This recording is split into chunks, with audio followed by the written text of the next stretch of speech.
So you think it's impossible to make big money as a small eBay seller in 2025? Let me change your mind.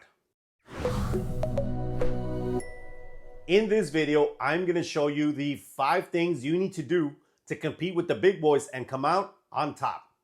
These aren't just tips. If taken to heart, they are game changers. Are they really? They really are, Bruce. Especially if you're a small seller looking to outshine the big dealers. With the right approach, you can make being a small seller work for you. The fact is that most sellers with small stores look at the larger ones and think, how the hell can I ever compete with that monster? But they say that only because they haven't thought it all the way through. There are upsides and there are downsides to everything in this world. It's just a matter of how you look at things. It's all about perspective. Today, I'm going to give you 5 pros of being David fighting against Goliath. Nice reference. Now I can only remember where I left my sling. Small seller pro number 1, taking better photos that sell. Big sellers may have volume, but small sellers can win with photos that grab attention. Your photos are your first impression and can make or break a sale. Big sellers are all about speed because of their volume. They are banging out item after item fast and they forego the details. As a small seller, you get to focus on those important details. And a great way to focus on those details is by using the Reselloupe. This simple but powerful tool helps add value to your photos. See the difference? Sell the difference.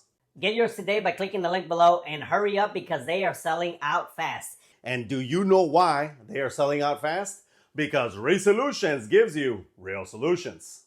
So what kind of details can you focus on as a small seller? You may include the buttons of a shirt, the way that it can be worn 2 different ways, the color stays that are included, or any other features that can help sell the product.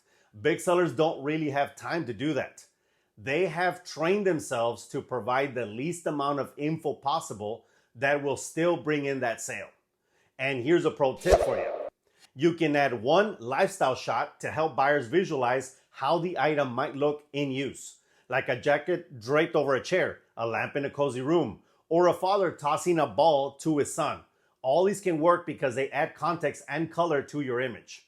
I will say though, in order to keep efficiency of time, use lifestyle photos only when you have high-priced items or items with high quantity that you will be selling over and over again. Don't do it for that $5 Hot Wheels toy. It makes 0 sense unless you're selling those at volume, of course. Makes sense to me. You know what also makes sense? What's that? If you're enjoying this content and want more like it, give this video a like, share this with anyone that needs to see it, and subscribe for more.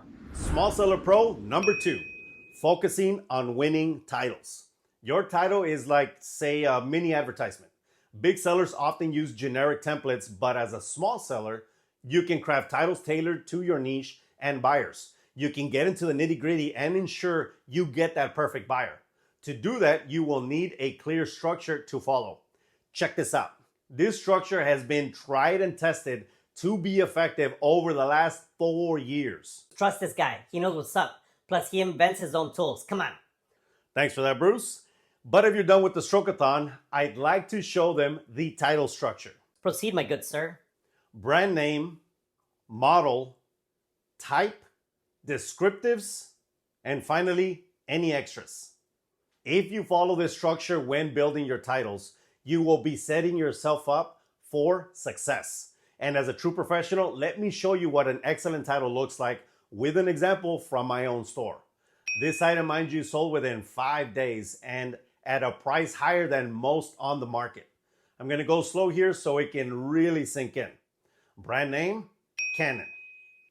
Model, PowerShot SX160IS. Type, 16.0 MP or megapixels digital camera. Descriptives, with 16 times wide angle. And extras, carrying case. That right there is a beautiful title. You're not wrong, Bruce. Outside of using this title structure, you gotta think about employing key words strategically. Use words like vintage, antique, limited edition, or rare only when it's absolutely true and necessary. Pro tip, don't do what newbies do. Avoid unnecessary bullshit filler words like wow, look, NIB, which is short for new in box. They don't work. And you know what else doesn't work? King emojis. Placing a little fire emoji anywhere in your title because you want potential customers to know that your product is awesome is just stupid. Preach, brother. Not only does it not work, but it can make it harder for search engines to understand what you are selling. SEO Principles 101. Don't use special characters either. Instead, focus on clarity and accuracy in your titles. This not only improves searchability, but it also builds trust. Small Seller Pro number 3, choosing the right pricing strategy. Big sellers rely on pricing algorithms when moving volume, but as a small seller, you can add a personal touch to your pricing strategy that gives you an edge. First and foremost, do your research. Use eBay's sold listings filter to see what items are actually selling for, not just listed for. Pay attention to condition, brand, and shipping costs. Offer competitive but fair prices. Don't underprice just to compete with the big sellers. Instead, position your item as a better value by emphasizing condition, quality, or a unique feature. Generally speaking, I recommend you price average to market, not above, not below. Also consider buyer psychology. Ending prices in 99 cents, like $19.99, can make items feel more affordable. And this strategy has been around for about 150 years. What the hell does that tell you? For the higher value items, round numbers like $100 may convey premium quality. Has it really been that long for the 99-cent strategy? Yep.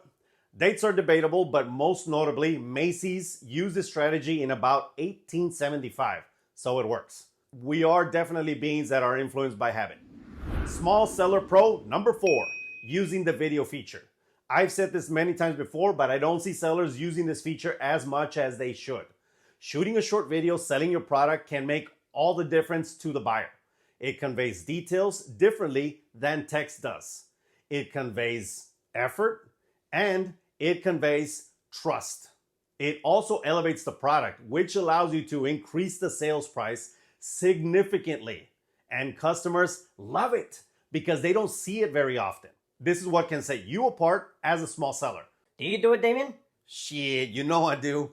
Let me show you how it's done using a video from the Canon camera sale I previously referenced. Hi there, and welcome to the Reselloupe store. Thank you for your interest in our products. This quick function test is for the Canon SX160S. If you notice, it's 16x optical zoom, 16 megapixels. Now we just turn it on.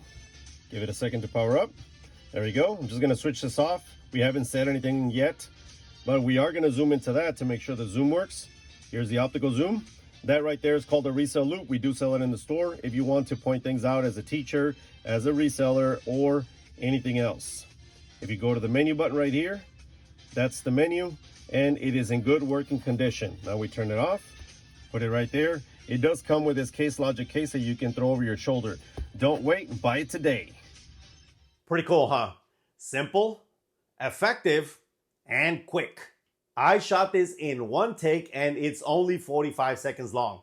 Plus, if you notice, I also sold my Reselloupe within that sale. Why not upsell when you can? The goal is to add as many products to each cart as possible. I'm a salesperson by heart. Shit like this just comes natural to me and I love it. Use this video feature for yourself and see how much more money you can make. Wait, what if somebody is shy and inexperienced with video? Excellent question, Bruce. But with all due respect, get over yourself, learn a new skill, and make more money. Stop making excuses and get it done. Just practice, practice, practice. Contrary to popular belief, practice doesn't make perfect, but practice does make better. Small Seller Pro number 5, providing unmatched customer service. Huge one. Never skimp on service. Big sellers often struggle to provide personal customer service due to time constraints. This is where you as a small seller can shine. Communicate promptly, answer questions quickly, and very professionally. Buyers appreciate timely responses, especially when they're deciding between, say, 2 listings. Add a personal touch. A handwritten thank you note or a small freebie can make a lasting impression. This increases the chance of repeat business and positive feedback. In fact, I included the small Reselloupe with the aforementioned camera purchase so they can try it, tell their friends about it, and come back to buy the larger one after they fall in love with it. Be proactive with issues. If there's a problem, address it immediately. Offer solutions like partial refunds or replacements when necessary. Your goal is to turn a negative experience into a positive one. Can you provide an example of what that sounds like? You know I was. This is what a message should sound like when there is an issue. Greetings from Texas. Sorry to hear about your troubles. I understand you were unaware the camera came without batteries as it was not outlined in the listing. Now you have to purchase them separately. Allow us to rectify this and make it a positive experience for you. We can either provide a $10 refund for the missing batteries, or you can send your item back for a full refund. Which solution works best for you? It's as simple as that. Then you keep going with the issue until it is finally resolved. And for those of you that are losing your shit right about now and saying things like, that's unfair, the customer should know, they're just trying to screw me over. As a large seller with over 15 years experience, I can tell you that this is the best way to handle this type of issue. The goal here is not to feel like you're winning over the customer or that you know what's best. The goal is to keep the sale, provide the best service possible, lose the least amount of money, and turn that customer into a client that will likely be back to shop with you again. This is the type of service that you need to be providing with every single sale. In this case, you acknowledge the issue, showed empathy, provided two viable solutions that were mutually beneficial, and you kept that sale. And everyone lived happily ever after. That's it, everybody. Those are the 5 things you need to do as a small seller to compete with the big boys and come out on top. From taking better photos that sell using the Reselloupe to unbeatable customer service, these strategies will help you compete with the big sellers and build a loyal customer base. Let me ask you, what's your favorite tip from today? Let me know in the comments below. To continue to support the channel, you can buy a motivational product from the store below, buy a Reselloupe by clicking the link in the description, and you can join the fast-growing Resolutions posse to get access to What the FAQ Thursdays, where we deep dive into various topics for those who are serious about winning. Like Gilbert Reina, our newest member to the posse. What's up, brother? Plus, it can cost you less than 10 cents per day. Where the hell can you get great value at that price? Nowhere, suckers. As always, give this video a like, share this with anyone that needs to see it, and subscribe to the channel if you haven't done so already so you don't miss awesome videos like this. See you in the next one. Peace. And cheers, everybody. So far, great fourth quarter. Everything is going well. I'm hoping it's going well for you too. Hey, Bruce. So where the hell have you been, man? Everybody's wondering. You know, here and there.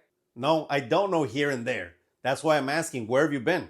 Well, I was looking for Ms. Right, and then I found Ms. Right almost every day, and it turns out that they were Ms. Wrong. And then I came back, and I did a whole bunch of other things. What do you want me to tell you? Nothing, I guess that's it. There you go.